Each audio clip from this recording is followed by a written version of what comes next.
السلام عليكم جميعا.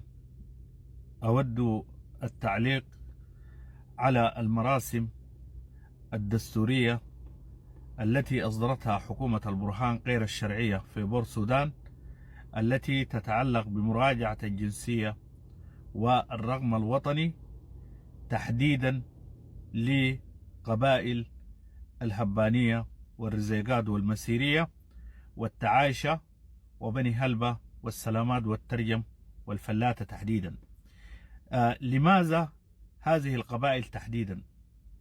لأنها تمثل في نظر هؤلاء المجرمين تتمثل حواضن للدعم السريع، وهذا استهداف واضح بهدف الاستمرار في هذه الحرب. هذا يعكس أن هنالك نية مبيتة للاستمرار في هذه الحرب وعدم وقفها، ويعكس حقد وكراهية هؤلاء المجرمين لأهل السودان.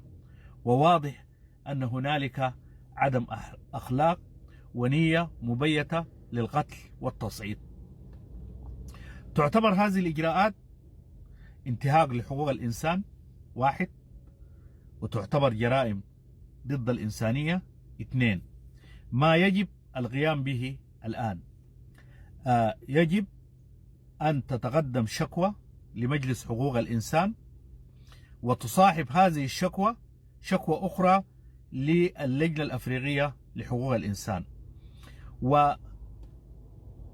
ومطلوب أيضا إلى جانب ذلك، أنا وصيتي لأبناء تلك القبائل المذكورة الذين ما زالوا في الجيش والشرطة وأجهزة الأمن، يجب الانسحاب منها فورا، فور إصدار أو السماع بهذه القرار. ويجب أن الما سمع يبلغ السمع يبلغ الما سمع. يجب هذا تكون إجراء واضح وكليرلي إنه انسحاب أبناء تلك القبائل من أجهزة الأمن، المخابرات والجيش والشرطة فورا. ما هو المطلوب من جاليات تلك القبائل في دول الجوار الأفريقي، وخاصة المجموعة في كينيا ودولة جنوب السودان وغيرها من دول الجوار؟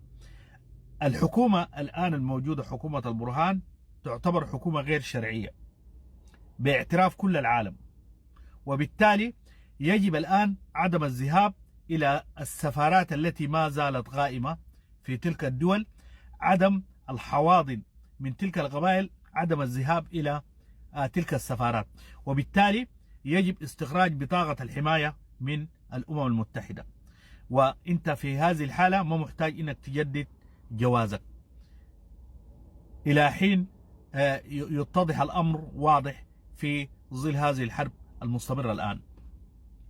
وما في أمل، أنا عاوز أوضح للشعب السوداني إنه في ظل هؤلاء الموجودين على الدولة ما في أمل إنه السودان الآن يستقر، وده ليس تشاؤم، ولكن الواقع أن هؤلاء المجرمين يودون استمرار هذه الحرب من هذه القرارات التي تصدر قرار تلو الآخر.